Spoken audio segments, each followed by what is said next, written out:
Playback.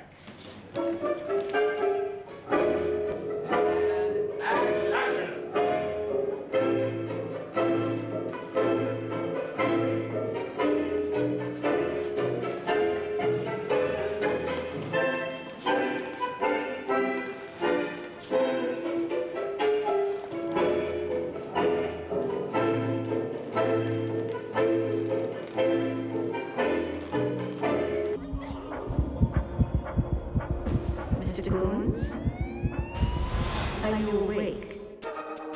I have a very close friend, a lifelong friend, who had a stroke.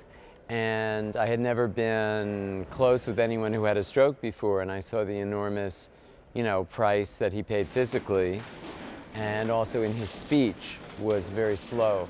But then I saw a remarkable change in him through physical therapy, and then his speech got so much better, and he became much more articulate, and he told me it was through singing lessons.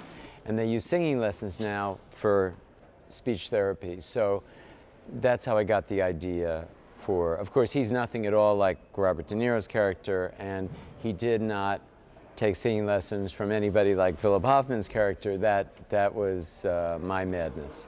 Hey, shut the window or shut up! You shut your window! The gay community thanks you for your support! With Bob, you get to participate in every iota of the character that he's creating, and that's just wonderful for me, especially since I wrote these characters. And, characters on a page are just flat until someone breathes life into them. And what he and everyone in the cast has done with the characters is beyond my wildest dreams.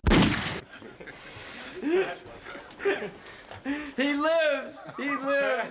The fall was a miracle. But I panicked because as I heard the footsteps come in the door, I realized it's like, Phil, when that door opens, it's going to be Robert De Niro. It's not going to be your dad or, your brother or something, or, one of the friends that's in your theater company or something. It's going to be Robert De Niro.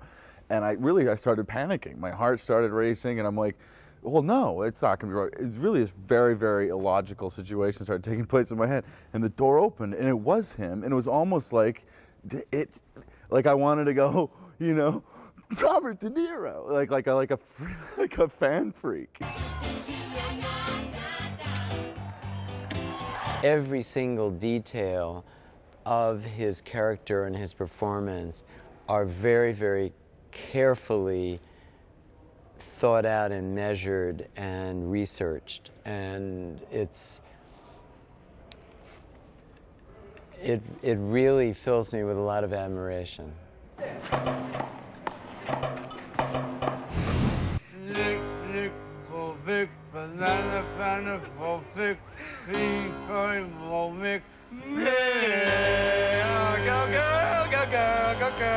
All right, all right. I've been really lucky with my cast. I would not have been able to make this movie without Robert De Niro and Philip Hoffman, because I didn't have second choices for their roles. And I'm just very lucky that I got them.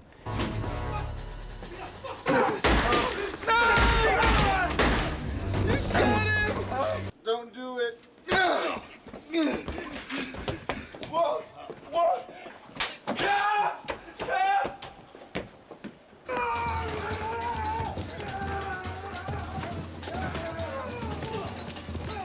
B camera reload.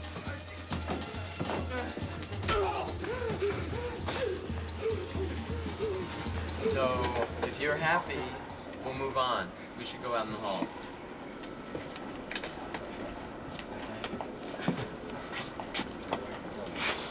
My voice, my body, the way I behave is quite different than I think from this character of Rusty, and I saw that from the get-go. There's pretty much nothing that I would do behaviorally or vocally or in my mind that is anything like Rusty.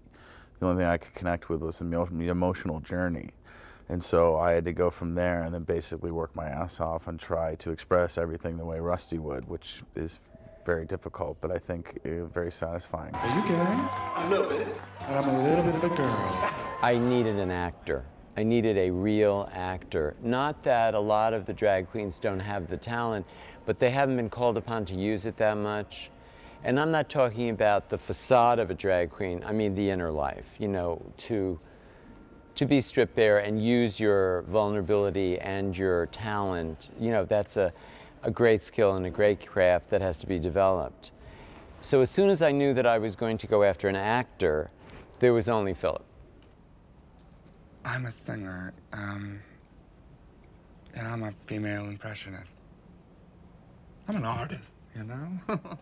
When I first started working on this film, I was incredibly frightened that I wouldn't be accepted by that community, that they would think I was a fake.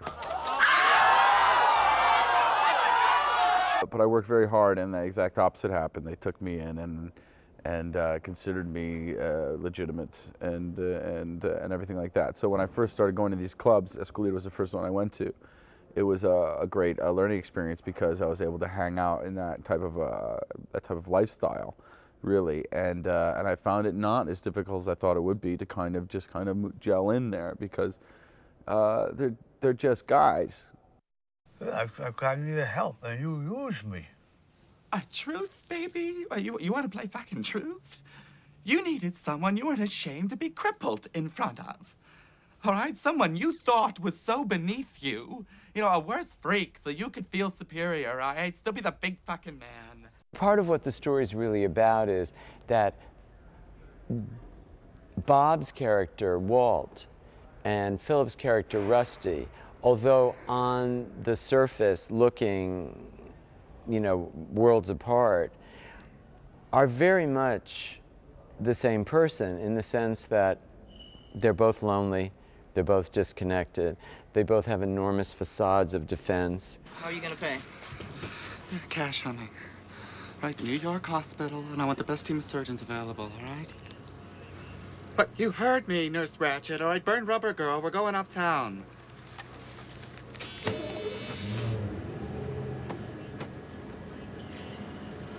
I think you didn't cut your balls off yet.